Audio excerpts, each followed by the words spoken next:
टकमा यहाँहरूलाई स्वागत छ म चामनी।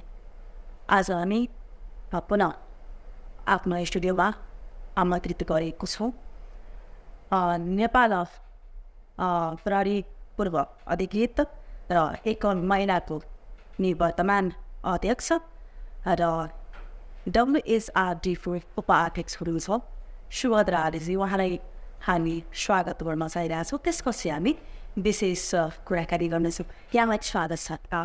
धन्यवाद। के भइरहेछ अहिले? यही समाजसेवीतिरै लाग्छु। कहिले आफ्नो घर पारिवारिक पनि हेर्छु। हामी महिलाले धेरै कुराहरू हेर्नुपर्ने हुन्छ, बाहिर घर सबैतिर। त्यसैमा अलिकति बिजी भएर बसिरहेको छु। यो नेपाल प्रहरीमा तपाईँ कति सालसम्म अधिकृत भएर बस्ने? म जब गरेको म पुरै म भन्छु, म 30 वर्ष जब गरेँ। 27 वर्ष जिल्ला प्रहरी कार्यालयहरूसँगै बसेँ र बाँकी 4 वर्ष जति म तनी जिल्लामा बसेँ।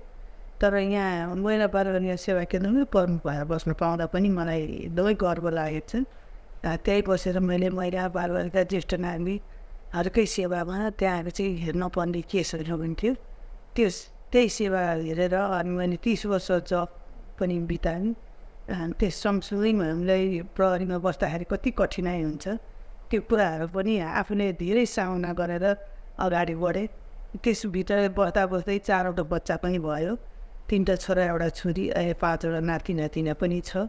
र त्यहाँबाट रिटायर भएपछि मलाई यो समाज सेवामा फेरि रुचि मलाई एकदमै थियो। त्यहाँबाट रिटायर भइसकेपछि फेरि यो समाज सेवामै लाग्छु भनेर मेरो इच्छा थियो। त्यो इच्छा चाहिँ अहिले मैले पुरा गर्दैछु र प्रोग्राम भइ पनि रहेछ। धर्सामै तपाईँ चाहिँ अधिकृत भएर बस्नुको अनुसार हजुरको चाहिँ जन्मस्थल चाहिँ सिन्धनी। धर्सामा कसरी तपाईँ आउनुभयो? मेरो चाहिँ यस्तो हो, मेरो श्रीमान पनि त्यही सङ्गठनभित्र रहनु भएकोले मेरो श्रीमान यहीँ बस्नुभयो। कार्यरत यो सङ्घीय पदाधिभित्र हुनुहुन्थ्यो। पहिले गुल्मा हुनुहुन्थ्यो, सशस्त्र प्रहरीमा। त्यहाँ चाहिँ मलाई बिहे गरेर यतै नै आउनुभयो। यहाँ ल्याइसकेपछि यहीँ बसेँ। अनि हामी दुवैजनाको सल्लाहले मेरो बुवा आमा मेरो भगवान हुनुहुन्छ, उहाँहरूको सल्लाहले मेरो पति उहाँकै एउटा प्रेरणाले गर्दाखेरि नेपाल प्रहरीमा म सानैदेखि इच्छुक थिएँ जब गर्नलाई। मलाई त्यो इच्छुकले पनि अनि यहाँ सरहरूले पनि त्यो परिवार जब गर्छ भने ठिकै यसमा सक्छ भनेर भन्ने कुरा भयो। मलाई धेरै खुसी लाग्यो। मेरो इच्छा भगवानले सुन्नुभएछ जस्तो लाग्यो। र मलाई खासमा भन्यो भने मैले चुरो फ्याक्ट्रीमा आए चाहिँ त्यतातिर जब गर्ने मेरो कुराहरू थियो। त्यसमा चाहिँ नभएर होइन यसैमै मलाई इच्छा छ भनेर म यतातिर प्रवेश गरेँ। हामी दुवैजना एकै ठाउँमा थिएँ। अनि यही सेवा गर्दा गर्दै यसै जनकपुरै मधेस प्रदेशमा मलाई धेरै क्वेसनहरू पनि आउँथ्यो। तपाईँ एउटा पहाडी मुलुकको छोरी भएर मधेसमा कति गाह्रो भयो होला भन्ने थियो। सुरुमा त अलिअलि यो भाषाको लागि चाहिँ अलिकति केही कठिनाइ भएको थियो। त्यहाँ एकदमै सिक्ने कोसिस गरेँ र अहिले चाहिँ म पर्फेक्टै छु। बाल्यकाल हजुरको चाहिँ कुन ठाउँमा बितेको? सिन्धनी बित्यो कि? हजुर, मेरो जन्म छ भनेपछि 12 हजुर एकदमै सिन्धनीबाट पनि पूर्व छ एकदमै। त्यहाँ जन्मेको। त्यहाँ जन्मेपछि 1 वर्ष भएपछि बजार सदरमुकाममा सिन्धनी नगरपालिका, अहिले कमाई नगरपालिका भन्छ। पहिले सिद्धेश्वर थियो, अहिले कमाई नगरपालिका। र त्यहाँ चाहिँ 6 नम्बरमा चाहिँ मेरो माइती, 7 नम्बरमा मेरो कर्मगर र मामरी पनि मेरो साथै नभन्नु पर्छ। हजुरको चाहिँ जीवनको बारेमा अलिकति म जानकारी लिन चाहिरहेको छु। हजुरको चाहिँ अरेन्ज म्यारेज भएको थियो कि लभ म्यारेज? होइन, अरेन्ज म्यारेज हो। त्यो बेलामा अब अहिलेको बाल विवाह कामले हो भने त सबैले हत्तरी लाएर जानुपर्ने थियो। हामी नै विरोध गरेर हामी मेरो 14 वर्षमै बिहे भयो। 15 वर्षमा मेरो ठुलो छोरा जन्मेको, 17 वर्षमा माइलो, 19 वर्षमा कान्छो, 23 वर्षमा छोरी। मानिन हजुर कति टाइम भइसक्यो उहाँहरूको चाहिँ मृत्यु भएको? उहाँको अहिले 8 वर्ष पुगेर 9 वर्ष लाग्यो। अब 9 वर्ष लाग्यो। म रिटायर हुने बेलामा 6 महिना उहाँ बित्नुभएको 6 महिनापछि म रिटायर पनि भएँ। त्यो बेलामा कस्तो अवस्था हुन्थ्यो त्यो त सबैलाई जानकारी नै होला। म एक त यता घरको पनि पीडा, यता अफिसबाट पनि बिदाई हुनु पर्दाखेरि चाहिँ धेरै पीडा थियो।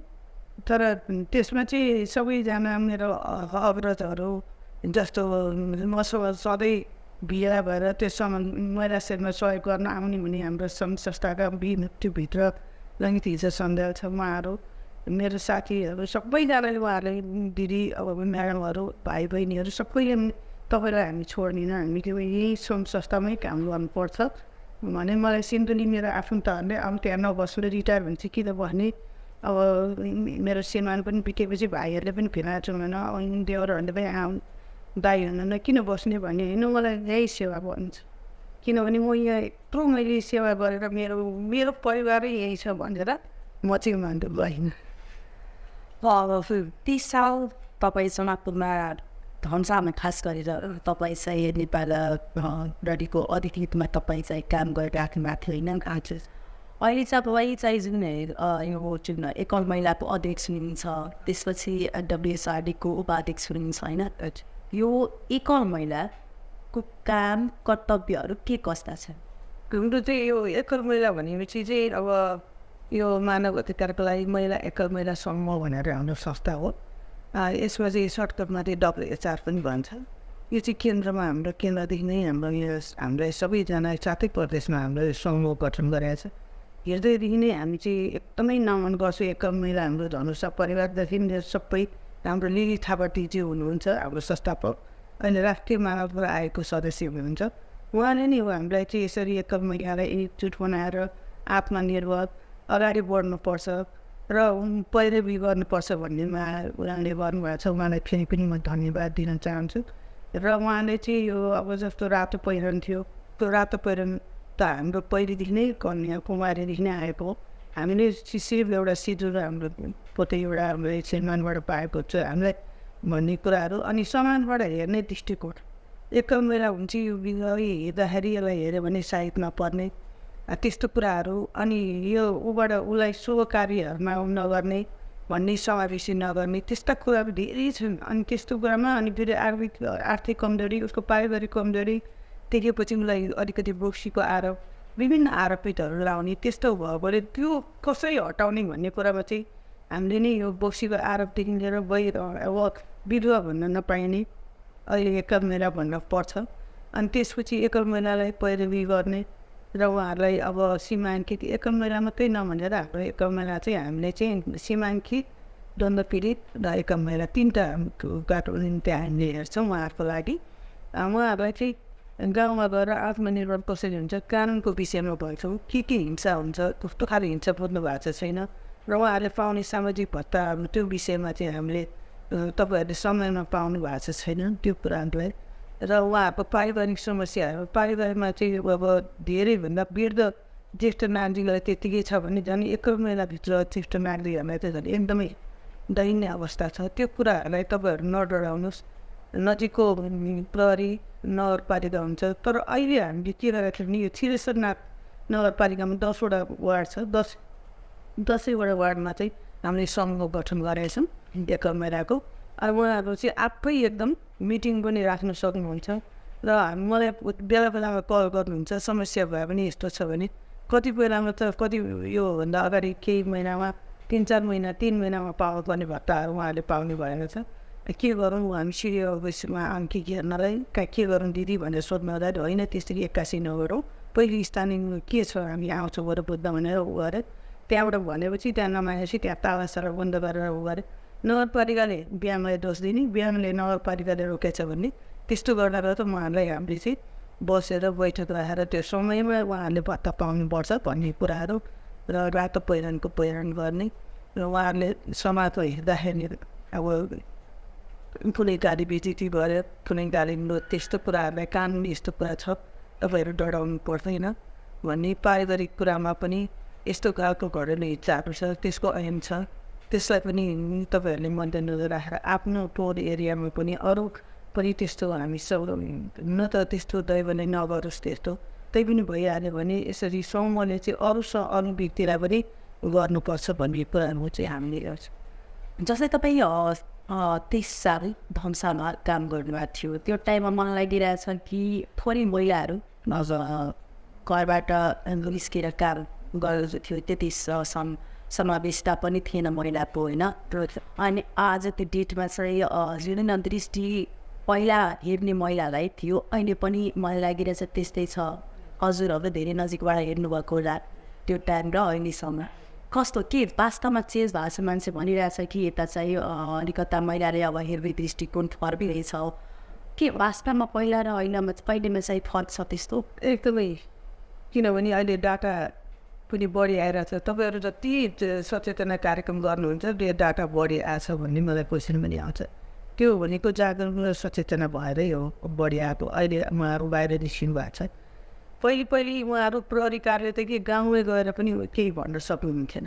एउटा समाजको मुखिया भन्नेलाई पनि भन्न सक्नुहुन्थेन, घरबाट निस्किन सक्नुहुन्थेन। जब म महिला सेवामा गरेपछि त्यहाँ यो महिला सेवा केन्द्र छुट्टै खोलेपछि त्यहाँ हाम्रो हेडक्वार्टर र एडिबीको समन्वयमा संयुक्त उसमा यो लङ्गित सञ्जाल भनेर चाहिँ एउटा बडो भित्र पनि गठन गरेको छ सञ्जाल। त्यो सञ्जालले चाहिँ गाउँ गाउँमा गएर अब एवेरनेस कार्यक्रम लङ्गित हिंसा भने के हो भन्ने कुरा चाहिँ गर्न थाल्यो। त्यसपछि गाउँ गाउँमा जाँदाखेरि म ड्रेस लगाएर जान्थेँ। ड्रेस लगाएर जाँदाखेरि बापरे म यो पुलिस होइछि भनेर उनीहरूले हुन्थ्यो। त अनि यी सबको लागि भनेर उहाँहरूकै भाषामा यी सबको लागि सेवा छुट्टै सेवा केन्द्रको लागि चाहिँ नै डराले आऊ भनेर उहाँहरूलाई सम्झाउँथे। अनि खुसी हुनुहुन्थ्यो। हाम्रो नम्बर दियो दिदी, नम्बर दियो भनेर उहाँले एकदमै खुसी भएर उहाँले त्यो तपाईँहरूलाई चित्त बुझ्छ, त्यहाँ तपाईँहरूलाई न्याय राम्रोसँग सन्तुष्टि हुन्छ भने नजिकको प्रहरी कार्यालयमा पहिले जानुहोस्। अनि त्यही बेला अझै स्थानीय त थिएन, त्यहाँ जानुहोस्। त्यहाँ भएन भने हाम्रो सेवा केन्द्र यस्तो यस्तो ठाउँमा छ भनेर भनेपछि अहिले यो हामीलाई खुसी पनि लाग्छ, गर्व पनि लाग्छ। हुन त हिंसा धेरै भएर खुसी होइन कि उहाँहरू हिंसा पऱ्यो भने खुद आफ्नो हामीलाई फोन पनि गर्नुहुन्छ र उहाँहरू आफै सेवा केन्द्र कहाँ छन्, सञ्जाल कहाँ छ भनेर खोजेर आउन सक्नुहुन्छ। एकदमै उहाँहरू आफै सक्रिय हुनुभएको छ। त्यो चाहिँ एकदमै एक महिनाको तपाईँ पीडा सुन्नुहुन्छ, पिता सुन्नुहुन्छ, तपाईँहरू जानुहुन्छ, उहाँहरूलाई सम्झाउनुहुन्छ अथवा समाजमा गएर तपाईँहरू चाहिँ एउटा प्रेरणा जस्तो यो एक महिनासम्म यस्तो तपाईँहरू व्यवहार नगर्नु धेरै कुराहरू तपाईँहरू अहिले चाहिँ गरिराख्नु भएको छ। के कस्ता घटनाहरू आउँछ भने एक महिलासँग घट्ने घटनाहरू के कस्ता हुन्छ? अब एक महिलालाई चाहिँ सर्वप्रथम त त्यहाँको हेर्ने समाज दृष्टिकोण अलिकति कोही बिरामी भयो भने अनि उसलाई अलिकति कमजोरी स्थिति, अलिकति पापको स्थितिहरू न वृद्ध अवस्था अलिकति केही उसको देखेपछि समार्ने उसलाई चाहिँ अब यो हामी जैसीहरूलाई पनि अवेरनेस कार्यक्रम गरेको छ। किनभने मेन भनेको कमजोरी देखाउने धामी जैसीहरूबाट फल्ना नै भनेर दोष लाउने र बोक्सीको आरोप लगाउने, फल्नाले गर्दाखेरि तेरो बच्चा, तेरो परिवार, तेरो भाइ बिरामी भएको भन्ने कुरा गर्ने, त्यहाँ मलमूत्र खुवाउने, कपाल काट्ने, काम निकाला गर्ने, त्यस्तो कुराहरू पनि भइरहेको थियो। अहिले यो समूहहरू गठन गरेर हामीले सक्रिय बनाएपछि चाहिँ त्यस्तो अलिकति कानुनको विषयमा पनि हामीले ठाउँ ठाउँमा हामीले नमस्कार पनि गरेका छौँ र उहाँहरू समूहहरूले पनि गरेको छ। त्यो समूह मात्रै नभएर हामीले धनुषाको कुना काप्चा कुनै पनि ठाउँ छोडेको छैन र जहाँ हुन्छ हामीले त्यो ठाउँमा जहाँ बढी हिंसा हुन्छ त्यो ठाउँमा नै पुगेछौँ। तर एक महिलाको विषयमै हामीले बढी चाहिँ हामीले बताउँछ तपाईँहरूको समस्या के छ। अहिले भर्खरै म अस्ति पनि यो मठियानीमा आगो लागि भएको ठाउँमा नै पुगेँ। त्यहाँ एकल महिलाहरू पति हुनुहुन्छ, न त सबै महिला हो, आमाहरू हुनुहुन्छ। त्यसको विषयमा विभिन्न अब संस्थाहरू पनि हुनुहुन्छ भने एकल महिला चाहिँ अझै विशेष गरेर हाम्रो अलिकति भएकोले भूमिका भएकोले के कति हुनुहुन्छ भनेर मैले सोद्धाखेरि त्यहाँ चाहिँ अलि एकल महिला चाहिँ अलि कमै हुँदो रहेछ। त्यसमा पनि हामीले एवेरनेस कार्यक्रमहरू त्यहाँ यसो अन्तर्क्रिया एकल महिला चाइल्ड महिलाहरूलाई कानुन यस्तो छ, तपाईँहरूलाई थाहा छ नि हिंसा यस्तो छ भनेर एउटा कार्यक्रम पनि गरेर अस्ति एउटा सानो गरेर आयो। यहाँ पनि हामीले गरिराखेको हुन्छ, एकल महिलाको डिएम मनाइराखेको हुन्छ, दिवस मनाउँछौँ। त्यहाँ एकल महिलालाई चाहिँ अहिले पनि हेर्ने त्यहाँ गाउँमा चाहिँ समाजले जुन राम्रो काम शुभ कार्यमा अहिले पनि हिँड्न केही फाटाफुट्टा गर्छ। तर उहाँहरू आफै ठ्याक्कै गर्नुहुन्छ। तर त्यस्तो भइहाल्यो भने नजिकको प्रहरी कार्यालयमा गर्नुहोस् न, मलाई फोन गर्नुहोस् भनेर भन्छौँ। अनि उहाँहरूले पहिले मलाई सल्लाह लिनुहुन्छ र त्यसमा अब कानुनी प्रक्रियामा जाने कि कस्तो जाने अनि नगरपालिकामा जाने, न्याय समितिमा जाने भन्ने कुरा हामी सल्लाह लिएर जान्छौँ र अलिकति उहाँहरूलाई आत्मबोध चाहिँ भयो कि कसरी बोक्सीको आदत चाहिँ आइरहेको हुन्छ होइन। अहिले चाहिँ कति ठाउँमा के अरे आफ्नै घरमा चाहिँ शारीरिक यातना, मानसिक यातना दिइरहेको छ। त्यसपछि उहाँहरूसँग त्यही आफ्नै परिवारबाट चाहिँ गलत व्यवहार पनि कुराहरू आइरहेछ। त्यो कुराहरू कतिको सत्य छ र वास्तवमा यस्तो घटनाहरू आइरहन्छन्? हामी जेठाजु आफ्नै ससुराबाट चाहिँ पीडित छन्, वास्तवमा यो कुरा सही एकदमै। म किनभने कार्यरत रहँदा पनि मैले हेरेको केस पनि हेरेको छु। अलिकति बुहारी अलिकति घरमा राम्रो आयो भने त्यो बेलामा त झन् अलिक बाहिर निस्किनै नसक्ने अवस्था। अहिले अलिकति केही धेरै जागरुक हुनुभएको छ बुहारीहरू पनि, राम्रो पढे लेखेको पनि आउनु भएको छ। त्यो बेलामा त झन् पहिले त झन् अब आफ्नो बुढी हुँदै पनि अलिक अबेरसम्म खाना नखाने, अनि उहाँलाई चाहिँ बुहारीले पस्केर दिनुपर्ने, अनि केही पानी ल्याऊ भने कहिले पनि हात सुमसुमाइदिने, अनि भोलिपल्ट अनि बेलुकी एउटा आँचल यता झरेछ भन्ने, अनि त्योबाट भोलिपल्ट पछिपल्ट अलिक किचनमा जाने, केही सामान घटेछ भने म दिन्छु ल्याइदिन्छु मलाई भनिन्छ। त्यो अप्ठ्यारो नमान्नु भन्दै मलाई चाहिँ शरीरमा पनि टच गर्ने त्यस्तो कुराहरू पनि हामीले मुद्दा दर्ता पनि गरेका छौँ। अहिले पनि छ जेठाजुहरूले अब वैदेशिक रोजगार पढी वैदेशिक रोजगारमा जानेहरूको अब देउरबाटै पनि अलिकति भइरहेको छ, जेठाजुबाट पनि छ त्यस्तो किसिमको, र त्यही छिमेकीको पदपुरुषहरूबाट पनि धेरै कुराहरू आइरहेको हुन्छ। सकेसम्म त्यो घटनाहरू हामी नघटोस् भनेर हामी चाहिँ उहाँहरूलाई सम्झाएर अब त्यो गाउँमा गएर पनि एवेरनेस कार्यक्रमहरू पनि गरिरहेका छौँ। तर धेरै नै छ। अहिले भर्खरै मैले एउटा केस पनि हेरेँ, अब भतिजो भन्नेको भतिजाको अनि आफ्नै काकाको छोरा भतिजाको चाहिँ उसले 2-3 महिनाको गरम पनि भइसकेको छ। उसको पहिले श्रीमान अलि लाटा रहेछन्, बिहे गर्दाखेरि उसलाई अब इच्छा नपुग्यो, 2टा छोरी पनि भइसकेको छ उसको, तर भतिजासँग उसको अलिकति भएछ। 2-3 महिनाको गरम पनि अलिकति भएछ भन्ने बुझेको छु। त्यो चाहिँ अलिकति छैन, अलिकति के छैन, हामीलाई खालि सानो सूचना मात्रै आएको थियो। त्यो भतिजालाई चाहिँ अहिले लगेर लुकाएर राखेको छ भन्ने कुरा थियो। त्यस्तो खालकोमा चाहिँ हामीले अब मुद्दा कसरी गर्ने त? हार्न त पर्छ, हार्न त पर्छ, झन् गाह्रो हुन्छ। त्यसमा पनि अब उमेर कम हुन्छ। त्यसले गर्दाखेरि अलिकति कुनै केसमा चाहिँ एकदमै हार्नमा चाहिँ एकदम गाह्रो हुन्छ। त्यही पनि हामीले चाहिँ प्रोसेस कसरी गर्ने, कसरी उनीहरूलाई समस्या समाधान गर्ने भन्ने चाहिँ लाग्यो। अब पालो भाषा एकछिन विश्रामको, विश्रामपछि हामी फेरि उपस्थित हुनेछौँ।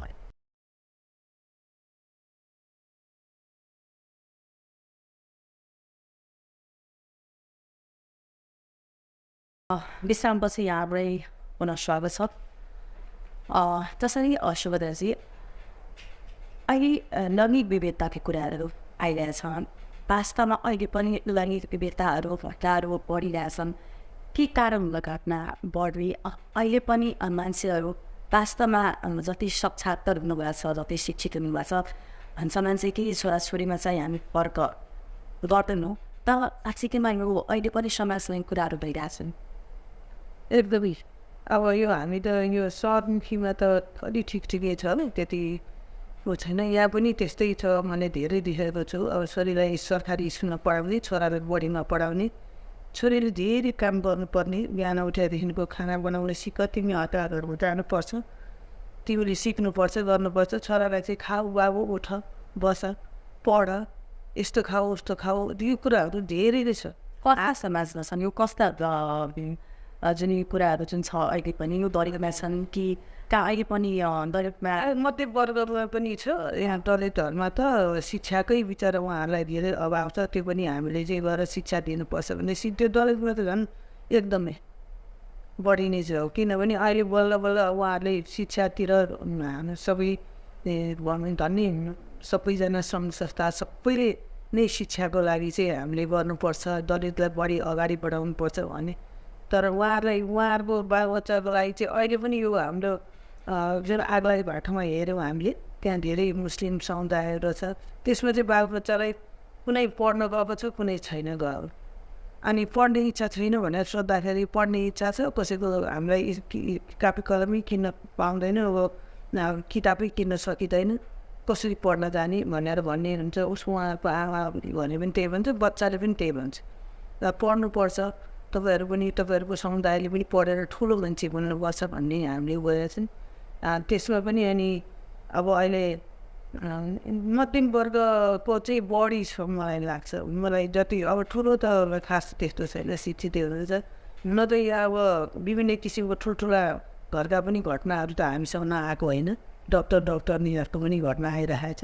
तापनि यो मध्यम वर्ग चाहिँ छोराछोरीलाई भेट गर्ने, अब गाउँतिर गएर हामीले एवेरनेस कार्यक्रमै विवाह सम्बन्धी ऊ सम्बन्धी गऱ्यौँ भने अब उहाँहरूले के भन्नुहुन्छ, अब छोरी चाहिँ घाँस गर्न जानुपर्ने, भाँडा मोल्नुपर्ने, खाना बनाउनु पर्ने, छोरा चाहिँ बोर्डिङबाट आयो उसलाई मलाई खाने कि मिठो खाने कि के खाने, बस आराम गर सुत, यस्तो किन गर्नुहुन्छ भनेर हामी उनीहरू तपाईँहरू सम्झाउनुहोस् भने त उहाँको प्यारेन्ट्सहरूको के कस्ता जवाब दिन्छ होइन। छोरी त अर्कै घरमा जानुपर्ने कुरा, हामी धेरै पढाएर के हुन्छ त्यस्तो कुराहरू आउँछ। हजुर। अनि तपाईँलाई त्यो जन्मिँदाखेरि दुःख चाहिँ छुट्टै छुट्टै हुन्छ, छोरालाई छुट्टै छोरीलाई छुट्टै, त्यो पनि हामी भन्छ होइन, दरद त एकै होइसी भनेर भन्नुहुन्छ। अनि त्यसले गर्दाखेरि अनि म त्यही सम्झाउँछु उहाँहरूलाई, त्यस्तो कहिले पनि भिन्नता नगर्नुहोस्। छोरीले पढ्यो भने झन् मजबुत हुन्छ, अर्काको घरमा गएर उहाँले लडेर खान सक्नुहुन्छ, उसले हात फेरि पनि पर्दैन। त्यो कुरालाई चाहिँ कहिले पनि पछाडि नहटाओस् भन्यो भने उहाँहरूले कति कहिले सम्झिनु। जसरी तपाईँ नेपाल लडेको अधिकृतमा बस्नुभएको अनि त्यसपछि अहिले तपाईँ एकल महिलाको कुराहरू लिएर चाहिँ अफलडीमा जानु होला होइन, कति केसमा तपाईँ मलाई लागिरहेछ कि जानुहुन्छ, त्योमा चाहिँ एकल महिलाको कुरा कति सुन्छन् कानुन? त्यो कानुनमा अब जस्तो अब हामीले लिएर जान्छौँ, उहाँहरू अहिलेसम्म जिल्ला प्रहरीमा चाहिँ राम्रै छ, किनभने म त्यहीबाट निस्केको भएर म अहिले अडान लिएर काम गर्छु। कति गाह्रो छ बाहिर पनि त असहजता होला नि? असहजता त अलिकति कानुन यस्तो छ, अहिले नयाँ कानुन आइसक्यो, अब पहिलेको जस्तो होइन, पुरानो छैन, नियमहरू अलिक बद्लिसक्यो भन्ने कुराहरू चाहिँ आउँछ पछि। एकल महिलाहरूको कुरा चाहिँ कति चाहिँ एउटा सुन्ने हुन्छ, कति सुन्छन्, उहाँहरूको कति यो कुराहरू कामहरू चाहिँ हुन्छ होइन, कति न्याय पाउँछ, कति न्याय पाउँदैन होला, पैसाको पनि चर्किनुहुन्छ हरेक ठाउँमा, त कति न्याय पाउँछ? अब हामीसँग समन्वय गर्नेहरू उहाँहरूले चाहिँ अहिलेसम्म पाएकै हुन्छन्। अब त्यो सम्पर्क नआएको चाहिँ अलिकति मलाई पनि त्यति हुन्न। हामीसँग समन्वय र हामीले गरेको ठाउँमा चाहिँ हामीले कसरी उहाँहरूलाई पनि हामीले न्याय दिनमा हामीले कसरी सहज पुऱ्याइदिएर उहाँहरूलाई काम गर्ने उसमा, अनि कसरी जाने, कुन बाटो जाने, कसरी अगाडि बढ्ने भन्ने कुरामा चाहिँ उहाँहरूले पनि सल्लाह सुझाव दिनुहुन्छ। तपाईँले हेरिरहेको हुन्छ जसरी महिला हिंसाहरूको त्योमा पनि तपाईँ छलफलमा जानुहुन्छ होइन, जसरी महिलालाई अहिले पनि कुटपिट त्यतिकै भइरहेछ, जुन शताब्दी भयो भन्दा चाहिँ तपाईँको पहिला भइरहेको थियो होइन, 10 साल 20 साल पछाडि चाहिँ त्यो महिलालाई कुटपिट गर्ने होइन, अब त योभन्दा अगाडि तपाईँले हेर्नु नै भएको थियो होइन, केस त्यस्तो अहिले बढी छन्, तर यो महिला हिंसा जुन हिसाबले चाहिँ बढिरहेछ त्यसलाई कसरी चाहिँ त्यो फेरि रोक्छन् होइन, यसमा सरकार कतिको चाहिँ ध्यान दिइरहेछ, जसरी एकल महिलालाई अथवा महिला हिंसामा धेरै ठुल्ठुलो कुरा गर्नुहुन्छ उहाँहरू, सरकारहरू कतिको चासो हुनुहुन्छ? अहिले त सरकार चासो भयो भने सायद धेरै ठाउँमा यो घटना पनि हुन्छन्। अहिले सुसाइड भइरहेको छ, कति दहेजको कारणले मारिएको पनि छ, यो कानुन त बनेको छ, त्यसको कारण नै छैन। अब कुनै मान्छे घटनामा घटाएर गयो भने उहाँलाई चाहिँ तुरुन्त छोड्नुपर्ने भन्ने चाहिँ प्रयास हुन्छ, तर यो न्याय दिनुपर्छ भन्ने प्रयास चाहिँ कुनै सरकारबाट चाहिँ हुँदैन। त्यसमा चाहिँ हामी नै हो लागि परेर हामीलाई न्याय चाहिन्छ भनेर घाममा हुन्छ धुलीमा हुन्छ बसेर उहाँहरूलाई सङ्घर्ष गरेर न्याय दिनुपर्छ भन्ने कुरामा चाहिँ हामी गर्छौँ। यो कानुन त्यति दरिलो पनि छैन, कानुन पनि त्यति बनेको छ, त्यसको कार्यान्वयन पनि छैन। यति टाइम चाहिँ तपाईँ बिताउनु भयो संस्थामा, यति ठुलो ठुलो कुरा गर्नुहुन्छ, आखिर एकल महिलाको कुरा आयो भने तिनै तहको सरकार चाहिँ कुरा गर्नुहुन्छ। यति महिलाहरू अहिले सांसद हुनुभएको छ होइन, यत्रो महिलाहरू चाहिँ अहिले चाहिँ तपाईँको के भन्छ यो जुन एउटा झा दम्पतिको बिचमा चाहिँ यसरी आगो लगाइदिनु भएको थियो, श्वेता झा त्यो उहाँलाई पनि, अनि यस्तै यस्तै घटनाहरू धेरै चाहिँ घट्या हो होइन, योमा चाहिँ कतिसम्म उहाँहरूको कुरा चाहिँ कार्यान्वयन भएको छ? अब यसमा चाहिँ हामीले कसरी त्यो भएको छ पहिले अनुसन्धानमा त्यहाँ उहाँहरू हुन्छ, हामी पनि त्यो सँगसँगै बुझेका छौँ। कानुन प्रक्रियाबाट जानु छ भने कानुन प्रक्रिया तर अलिकति दुःख के लाग्छ भने कहिलेकाहीँ प्रभावित व्यक्ति नै आफै होस्टाएर भइदिनुहुन्छ। अब हामी कानुनमा मुखमा लान्छौँ अनि उहाँहरू चाहिँ पछि के हुन्छ आफै गएर आफै नै मेलमिलाप हुन्छ के हुन्छ अनि पछि होस्टाएर भइदिनुहुन्छ। अनि त्यसमा हामीलाई काम गर्दा पनि अलिकति त्यसमा चाहिँ अलिकति केही खरो लाग्ने, किनभने हामीले पुऱ्याइसकेको कुरालाई त न्याय दिनु पायो भने हामीलाई पनि अलिकति त्यसमा योमा चाहिँ सरकारले गरिदिनु पर्ने कुराहरू के कस्तो छ त्यो अलिकता तपाईँहरूलाई असहज भइरहेको लागेको सरकार चाहिँ कुरा चाहिँ गर्नुभएको छ त्यो तर कानुन बनाउनु भएको छ कानुन चाहिँ लागु गरिराख्नु भएको छैन कुराहरू चाहिँ भन्नुभयो तपाईँ योमा के कस्ता चाहिँ अलि तपाईँहरूलाई असहज गरिदिएको छ भने त काम गर्नमा इजी हुन्छ होइन यो घटनाहरू घट्दैनन् के कस्ता कुराहरू अब जस्तो एक महिलाको भयो एक महिलाको सुरक्षा भने अब सामाजिक सुरक्षा भत्ता भन्ने छ अहिले हाम्रो 7 करोड कति अड्केर बसिरहेको छ त्यो महिला बालबालिका कार्यालय जुन ऊ भयो के अरे स्थापित भयो गाउँपालिकाहरूमा गयो त्यो अल्पत्र भएर अहिले त्यो पैसा चाहिँ त्यत्तिकै भइरहेको थियो त्यो पैसाहरू पनि सरकारबाट चाँडै हो गर्नु पऱ्यो पालिकाहरूमा आइपुग्नु पऱ्यो नगरपालिकाहरू र अर्को कुरा महिलालाई एक महिलालाई हेर्ने दृष्टिकोण पक्षकारको नै कडा कानुनहरू परे समाजमा हेर्ने एकलो यो विधवा हो यसलाई यस्तो गर्नु भएन भन्ने कुरामा अलिक कडा बढिदिनु पऱ्यो उहाँहरू महिला हो हामी पनि त्यो महिला हिजो सबैको एक्लो हुने समय आएको छ त्यस्तो कुराले अलिक त्यो समाजमा पनि अलिकति सरकारले पनि एवेरनेस कार्यक्रम गर्ने हो कि कानुनको बारेमा घट्दैन कार्यक्रम गर्ने हो कि स्थानीय त सरकारले पनि गर्नु पऱ्यो प्रदेश सरकारले पनि गर्नु पऱ्यो र एकल महिलाको होस् चाहे महिलाको होस् चाहे बालबालिका बजेट आएको छ भने त्यो हामीलाई सबै जानकारी हुनु पाउँ बोलाएर हामीलाई यो तपाईँहरूको लागि यसरी बजेट आएको छ यसमा के गर्नुहुन्छ भनेर हामीले त पटक पटक हाम्रो एकल महिलाको बजेट कस्तो आएको छ महिलाहरूको बजेट आएको होला महिलाहरू पनि दैन्य अवस्थाको महिलाहरू हुनुहुन्छ अनि हाम्रो एकल महिलाको त अझ बढी छ उहाँले यसरी हामीलाई आयोजन गर्न पाए हुन्थ्यो कति भन्नुहुन्छ अब कहिले हामीलाई एउटा सानो रोजगारीको हामीले गर्न सकेन भने के बसेर गर्ने बाख्रा पाल्नेदेखि हरेक कुरा होस् भन्ने कुरा हुन्छ मैले पटक पटक नगरपालिका हाम्रो अब छिरेश्वर नगरपालिका हरेक ठाउँमा मैले कुरा आएको छु अब हुनुहुन्छ भनेर त कहिले पनि छोड्नुहुन्न तर कहिले हुन्छ त्यो थाहा छैन जसरी स्थानीयमा त ठिक छ पुरुष कुरा सुन्दैन महिला फिल्म बुझिरहेको छैन ठिक छ तर सांसदहरू मन्त्रीहरू भएको यही हाम्रो धनशाला नतरीको चाहिँ महिलाहरू सांसद हुनुभएको छ उहाँहरू कतिको सुन्नुहुन्छ उहाँहरू चाहिँ तपाईँहरूको कुरा जसरी तपाईँ यो त अब यो चाहिँ हामीलाई भन्न पनि मन लागेको थियो जुन बेलाको नीति बनाउने बेलामा हामीलाई पनि राख्नु पर्थ्यो उहाँहरूले भन्नु त्यो बेलामा कम्तीमा हामीलाई पनि त्यसमा समावेशी त्यो नीति बनाउने बेलामा सहभागी भइदियो भने केही कुरा त इन्टीबाट हामीले पनि राख्न पाउँथ्यौँ र उहाँहरूलाई हामीले बेला कुनै बेला कार्यक्रममा भेट्यो भने कुरा राखिन्छ त्यो कार्य त त्यही नै सीमित हुन्छ कि जस्तै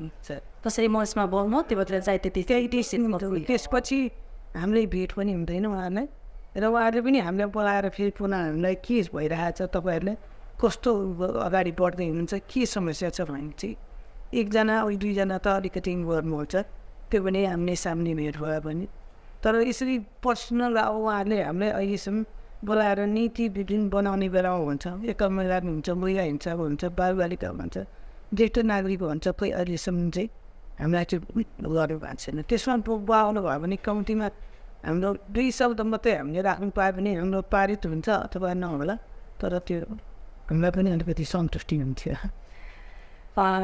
जसरी अहिले जति घरेलु घटनाहरू घट्ने जुन अहिले पनि मलाई लागिरहेको छ यो सालमा पनि धेरै घटेको होला हजुरहरूले त त्यस्तो केही हजुरसँग डाटा होला कति घटेको होला अहिले घरेलु हिंसा भएको घटनाहरू म एक्ज्याक्ट त म त्यति गर्दैन त्यो पनि म अनुमान मलाई सबै थाहा छ तिनमा कम्तीमा 3 टा 4वटा त उतिर परेकै हुन्छ महिला बालबालिका सेवा केन्द्रमा तर हामीलाई पर्सनल पनि यस्तो भएको छ भनेर कल पनि आइरहेको हुन्छ यो चाहिँ घरेलु हिंसा भन्ने चाहिँ अब कस्तो भयो भने अब पारिवारिक मेलमिलाप गराउनुपर्छ 2066 ऐनले चाहिँ के गरेको छ भने 24 घन्टा उहाँलाई खबर गर्ने बोलाउने उहाँलाई चाहिँ आधार गरेर बोलाउने पीडित पक्षलाई पनि अब भएन भने अनि परजीबाट चाहिँ उपस्थित गरायो भने त्यस्तो भएपछि के हुन्छ भने अब थानामा लग्यो अब तेरो परले के गर्यो तेरो समुदायले के गर्यो मलाई त छोडिदिइहाल्ने झन् पुनः उहाँहरू चाहिँ हिंसामा पर्ने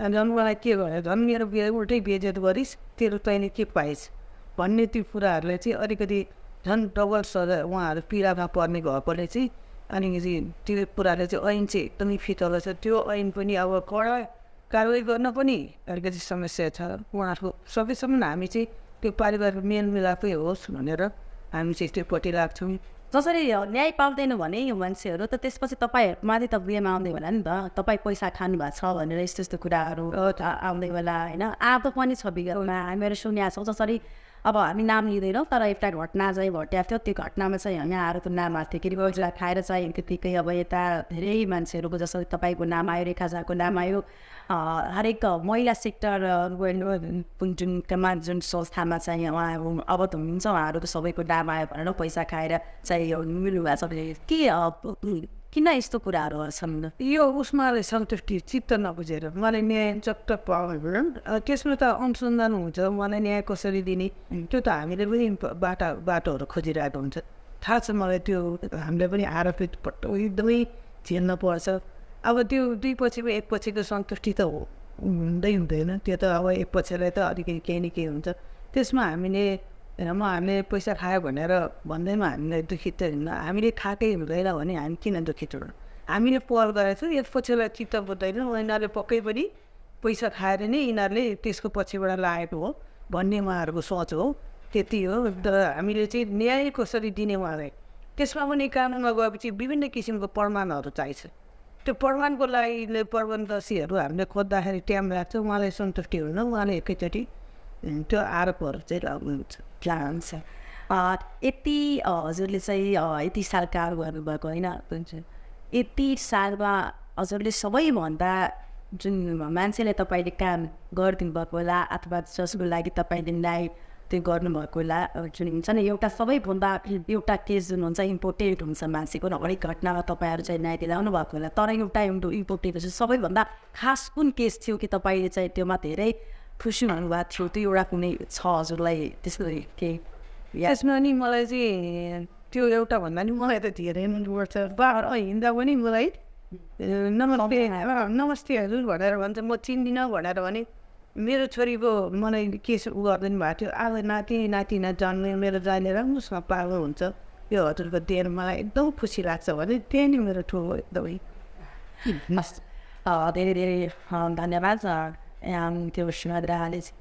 र त्यस साल यही धनसामा बसेर चाहिँ यहाँ नेपाल प्रहरीको अधिकृतमा काम गर्नुभएको थियो र पहिलाको समय कस्तो अप्ठ्यारो थियो, महिलाहरू कति असहजता भइरहेको थियो काम गर्नमा, घरबाट बाहिर निस्कन तब त्योमा पनि पाहाडको छोरी मधेसमा आएर एकदमै मधेसको मान्छेहरूसँग काम गर्नुभयो र मधेसमा एकदमै राम्रो अहिले चाहिँ आफ्नो पहिचान बनाउनु भएको छ र अहिले एकदमै राम्रोसँग काम गरिराख्नु भएको छ। यो जुन एसडब्ल्युआर डिमा र अहिले चाहिँ एकल महिलाले चाहिँ अध्यक्ष भएर महिलाहरूले चाहिँ न्याय दिलाउनु भइरहेको छ। उहाँलाई म धन्यवाद दिन चाहिरहेको छु, यति टाइम हामीहरूले दिनुभयो त्यसको लागि। र टुडे स्टफबाट म पनि बिदा दिन चाहन्छु। हस्, नमस्कार।